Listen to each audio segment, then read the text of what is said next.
কিন্তু এরকম সময় আমার কিছু না কিছু অন্য কিছু খেতে ইচ্ছা করে, একটু সুইট টুথ হয়। তো সেই ক্ষেত্রে আমি আসলে একটা এক্সপেরিমেন্ট করছিলাম।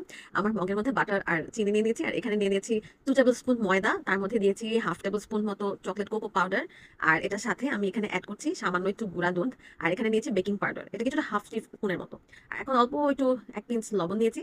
এবার এই ড্রাই ইনগ্রিডিয়েন্টস গুলোকে ভালো মতো মিক্স করলাম, আর এখানে বাটার আর চিনিটাকে গুলে নিয়েছি। এটার মধ্যে এই ড্রাই জিনিসগুলো সব একসাথে দিয়ে তার মধ্যে আমি ভালো মতো মিক্স করবো। আর এখানে আমি নিয়ে নিয়েছি 3 টেবিল স্পুন লিকুইড মিল্ক। আমার এই এক্সপেরিমেন্টটা আমি আগে ওভেনে করেছি, আজকে ওভেন কানেক্ট ছিল না, তো আজকের এক্সপেরিমেন্টটা করবো হচ্ছে চুলায়। তো আমি একটু স্কেপটিক্যাল ছিলাম, এই জন্য সবকিছু মুছে নিচ্ছি। আর এইরকম সুইট কিছু খেতে আমার হঠাৎই ইচ্ছা করে, তো তখনই আমি কিছু বানিয়ে ফেলার চেষ্টা করি। এটা ওভেনে করতে মাত্র 2 মিনিট টাইম লাগে, এটা খুবই ইজি একটা মাগ কেক।